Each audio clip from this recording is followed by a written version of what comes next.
3-1-5 wasari'u ila maghfiratin min rabbikum wa jannatin 'arduha as-samawati wal ardu u'iddat lil muttaqin. Dan bersegeralah kamu mencari ampunan dari Tuhanmu dan mendapatkan surga yang luas dan bumi yang disediakan untuk orang-orang yang bertakwa. Siapa orang-orang yang bertakwa itu? Apa ciri-cirinya? Apa yang dia lakukan? Apa karakteristiknya? Yaitu alladzina yunfiquna fis-sarra'i wad-dharra'i wal-kadhimina al-ghaidha wal-'afina 'anil nas wallahu yuhibbul muhsinin. Yaitu siapa orang bertakwa? Mereka adalah orang-orang yang berinfak di waktu lapang maupun di waktu sempit. Lagi tidak ada duit, lagi susah, dia pun berinfak. Apalagi ketika dia waktu lapang, dia memberikan harta terbaik dengan harta sisa di jalan Allah Subhanahu wa taala. Hasan al-Basri berkata, tidak ada orang yang disebut boros ketika berinfak di jalan Allah Subhanahu wa taala. Orang-orang yang berinfak di jalan Allah Subhanahu wa taala, Allah janjikan akan dilipat gandakan. Dalam surah Al-Baqarah ayat 261, Allah janjikan siapapun yang berinfak di jalan Allah, Allah lipat gandakan menjadi 700 kali lipat. Ada enggak orang sedekah terus jadi bangkrut atau jadi miskin? Ibu kenapa jadi miskin? Kebanyakan sedekah.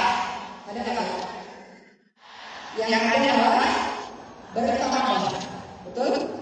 Kata Allah Subhanahu wa taala dalam surah Al-Baqarah ayat 261, a'udzu billahi minasyaitonir rajim. Masalul ladzina yunfiquna amwalahum fi sabilillahi kamathali habbatin anbatat sab'a sanabila fi kulli sunbulatin mi'atu habbatin wallahu yudhi'u liman yasha'u wallahu wasi'un 'alim. Allah Subhanahu wa taala ingatkan perumpamaan orang-orang yang menginfakkan hartanya di jalan Allah Subhanahu wa taala seperti sebutir biji yang menumbuhkan 7 tangkai, pada setiap tangkai ada 100 biji, dan Allah lipat gandakan bagi siapa yang Allah kehendaki. Allah Maha Kuasa lagi Allah Maha Mengetahui. Jadi ciri orang-orang bertakwa dia gemar berinfak. Kedua, dalam ayat ini diberitahukan dan orang-orang yang menahan amarahnya. Jadi ciri orang bertakwa adalah tidak mudah marah, tidak temperamen. Kata Rasulullah, orang paling kuat bukan orang yang pandai berkelahi, tapi orang yang paling kuat orang yang paling pandai menahan amarahnya.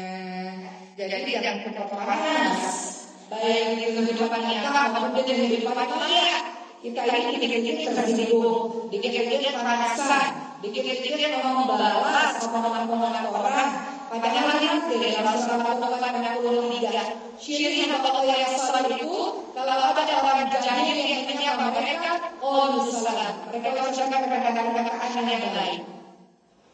Saya ini hajah. Pakai gelar hajah. Yang enggak boleh saya hajah, saya enggak.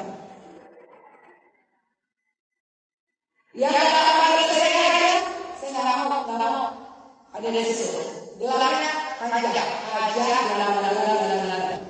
Atau ada orang yang mengatakan, oh saya tak bisa jadi melakukan seperti itu. Kalau saya harus duduk pakai kursi VIP. Gak boleh saya jadi pakai gelar, gak boleh saya. Saya tidak mau kalau seumur hidup saya diciptakan oleh orang saya ini, betul. Saya ini suami itu bukan itu. Bapak itu bukan itu. Orang tua saya, kakek saya, engkong saya, apalagi itu. Bahkan ibu sendiri, saya, jabatan saya. Jabatan itu sampai kapan sih? Benar enggak? Itu harta kekayaan sampai kapan? Memangnya semuanya punya ibu? Punya ibu bukan? Punya ibu atau punya Allah? Jabatan yang Allah anugerahkan, Allah hadiahkan, Allah amanahkan untuk suamimu, untuk orang tua, untuk anak dirimu sendiri. Apakah itu benar-benar punyamu? Terus kenapa seorang marah? Kan dia nggak tahu juga itu siapa. Kalaupun dia nggak tahu, hidupnya biasa-biasa aja. Apa semuanya masih ada betul? Kenapa harus sombong? Benar ya? Saya ini, kalau ada kalah masih ada. Ibu berkata siapa? Kalau ibu menyumbang, Allah kirim orang lain kalau ibu menyumbang. Dan dari sini kakak jadi harga diri kakak kok, benar ya? Boleh jangan marah karena begitu ibu.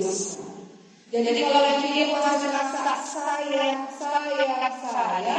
kemudian marah, gara-gara ada orang yang memperlakukan kamu bikin dulu kita gak pantas ya orang saya dilakukan begitu, berarti ini hanya ibu masih ada sombong, masih merasa tinggi, betul?